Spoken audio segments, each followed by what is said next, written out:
ఎట్టున్నాడు మా బిడ్డ? పెద్ద చుండులాగున్నాడు. వాడిని చొక్కలో పెట్టుకున్నది మొయ్యలేక వాడు ఎట్టున్నాడంటే వాడికి 2 కొమ్ములు నెత్తిన.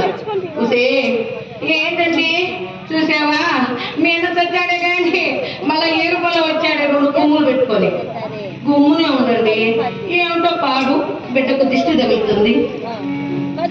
వాడెక్కడ పోయాడే చూడు, వాడు తల మంది ఇంటికి పట్టుదామని ఇంటికి ఎక్కినా కూడా ఒక ఇంటికి ఎండ కొండకెళ్ళి గుండు కొట్టేస్తున్నాడు చూడు, అట్టున్నాడు గుండుగా తలంతా.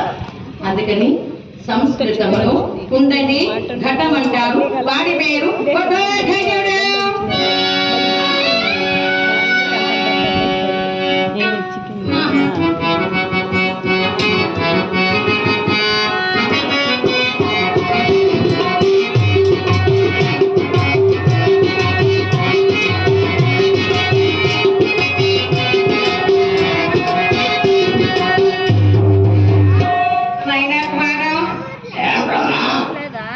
దండం పెట్టు.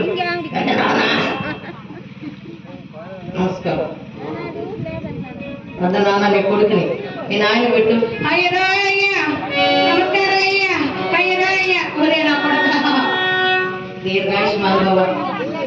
అమ్మా స్వామి, నీకు నా రుణం తీరిపోయింది. నా బిడ్డను తీసుకుని వెళ్ళిపోతాను. మీరు ఇక్కడ ఉండకూడదు. ఇక్కడ సమీపంలో సాలిహత్ అనే ఆశ్రమానికి వెళ్ళండి. అక్కడ నుండి బయలుదేరి వెళ్తాను. కానీ ఆ బిడ్డను ఏమండి స్వామి, మీకు ఎప్పుడైనా కష్టం వస్తే నాయన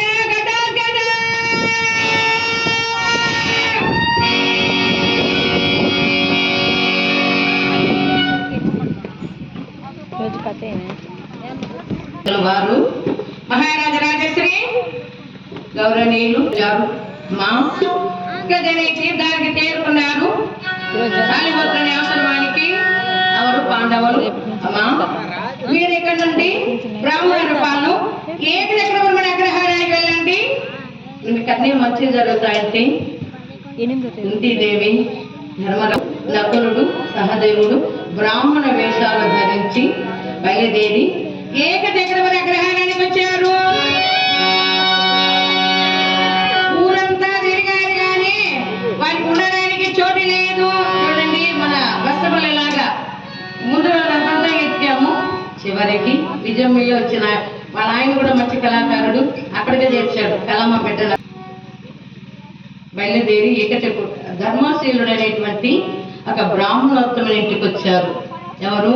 పాండవులు 5 మంది, కుంతీదేవి. ఆ ధర్మశీలుడి ఇంటికి రాగానే అమ్మా ఒక దినం అయితే పెడతారు ఎవరైనా భోజనం. మేము కూడా బాత్రూమ్ అయితే మాకు మంచినీళ్ళు కూడా వేరు కావాల్సింది. ఒకరోజు భోజనాలు పెట్టారు. ఏనుగులు పినుగులు తినే వాళ్ళకి ఏనుగులు తినే పినుగు లెక్క, పినుగులు తినే వాళ్ళకి అప్పుడే లెక్క. భీమసేనుడికి ఎవరు పెట్టారమ్మా? ఒకరోజు 2 ఏదో తింటామంటారు. రేపు కనపడిసామనుకో పో. అల్లుడు కూడా కొత్తలో చెత్త పాత కొత్త. అల్లుడు కూర తింటారా? అల్లుడు కోడి పోయమంటావా? అల్లుడు కుక్కను పోయమంటావా అంటారు కొత్తలు. రేపు పోరు అంటారు.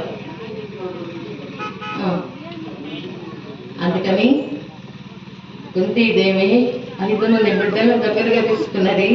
నాన్న ఏంటమ్మా? వాళ్ళకి ఒక మధుకర వృత్తి అంటే భిక్షాటన. ఒక్కొక్కరికి ఒక్కొక్క జోలిచ్చిందట తల్లి. నాన్న దైవం సంబూతులైన బిడ్డలారా,